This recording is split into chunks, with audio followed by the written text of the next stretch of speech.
When is it time for home care for a loved one? Next question probably would be, well, what is home care? So we can answer the first question. I'm Phil Natsiopoulos, and today we're going to talk about what are the signs I need to look for to see if a loved one of mine is in need of home care. The first question we really need to embrace and understand is, what is home care and what does home care do? And we've had a few videos on that, but I just want to explain it in two very simple terms. First one, and the more important one, is ADLs. And ADLs just mean activities of daily living. These are things that all of us do every single day. So when is it time? Well, let's first of all talk about when mom or dad or whoever our loved one is, what are they doing when they're getting up and down? Am I noticing something that they're struggling with that?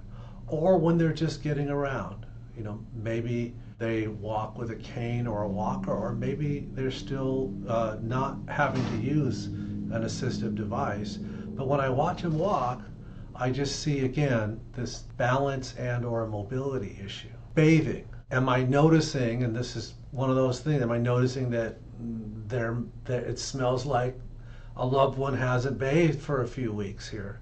And again, a little bit of an uncomfortable topic, but also hygiene is very, very important.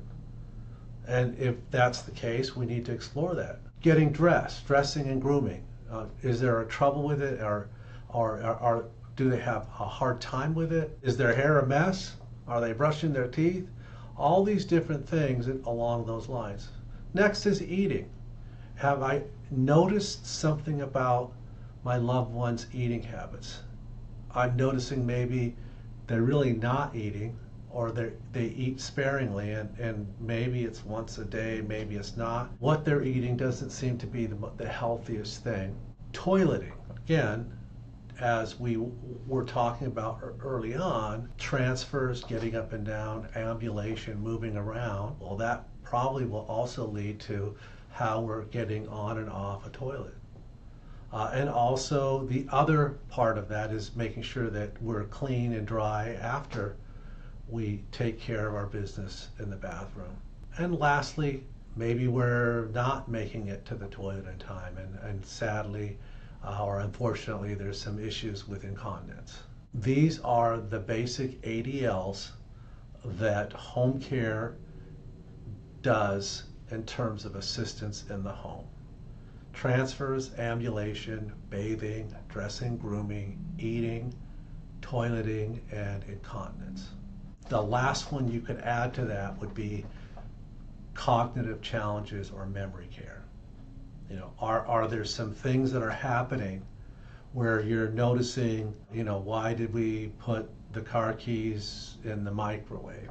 Things that are just unusual behaviors, or you can see there's a forgetfulness that's just a little bit beyond, I just forgot something, and there's a behavior that doesn't seem right.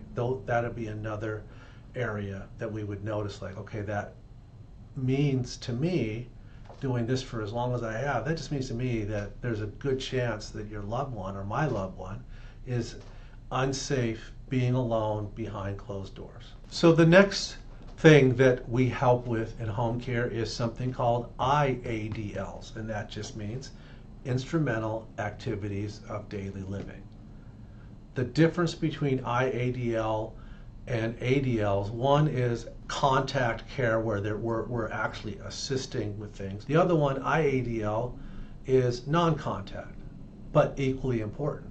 For instance, we're noticing a pattern about not eating. Well, maybe the first thing we need to make sure is do they need someone there that's preparing their meal for them, so that they are eating something because someone is coming in and giving them preparing a meal and giving them their meal. So with meal preparation, some of the things we would see, we already noticed about eating. Are they eating? Are they eating with consistency?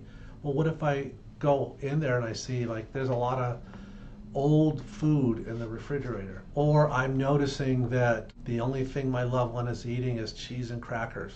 I'm seeing burned pots and pans, or I'm seeing weight loss that shouldn't be there, but it could be because of the neglect not eating properly, which again, first of all, let's make sure that someone is there on a consistent basis to make meals and make sure that they're eating their meals. And if they're not, have a communication loop that comes back to you, the loved one, to let them know what's happening when we're with them in the home. And this obviously goes through with the same thing with activities of daily living. Next one is medication reminders. This is a big one because medication is to be taken as prescribed on time daily. So if mom and dad or whoever has one of those pill sets, and I'm noticing that like, well, Mondays is empty, but Tuesdays isn't. Wednesday evening is also not, is still the pills are in there, but Wednesday morning is taken. So I'm noticing that there's not the right type of consistency or frequency with taking my medications. If they're taking pills right out of the bottle, you know, there could be the potential of taking the dosage twice because they forgot the first time. Or I don't know if you've ever seen one of these, I would walk into homes and there would just be a basket full of pill bottles.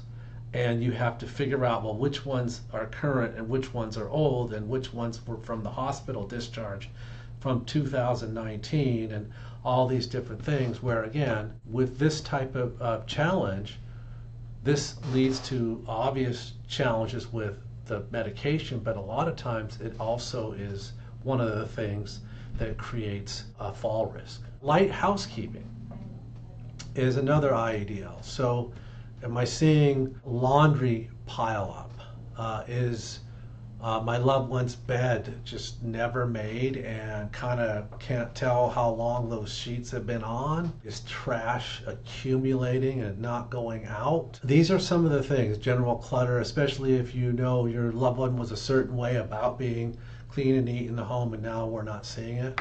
These are things that are assigned to you and also part of what we do in home care. We make sure, along with the safety things, that we're keeping a home neat and clean. Transportation is another one.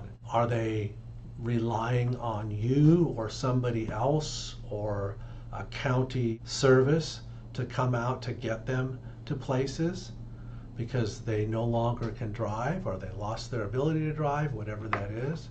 Are they withdrawing more and more because they really don't do anything anymore and they don't go outside? And so again, with us and with home care, we can take them for a little trip to the park if it's just getting out of the home, or hey, let's go shopping, even though certainly we can do all that stuff online, but just getting out of the house and being in a new environment, let's find some other areas of socialization that we can do that again enhances the person's life and the quality of life. I mentioned shopping and errands, that would be part of the transportation, but maybe not. Maybe they don't need to go shopping, but they do have errand needs. They have to get to the doctor's appointment. Or they just need to make sure someone takes the mail out to the mailbox, because again, that's just one of those things I'm not doing, or brings the mail in, or has to take the trash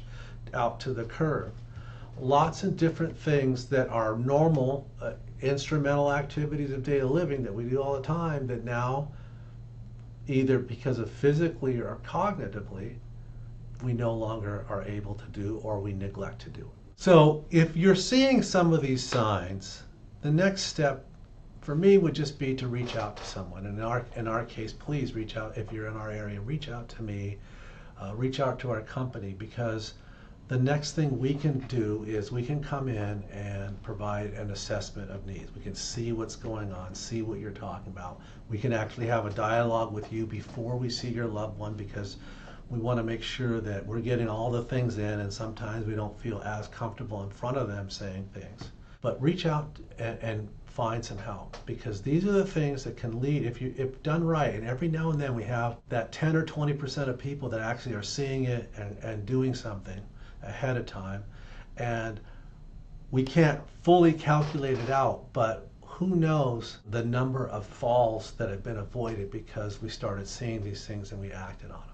So I encourage you, if you see something, say something. If you're not sure what to say or what to do next, please reach out to us. You can reach us at alwaysbestcaresouthsound.com.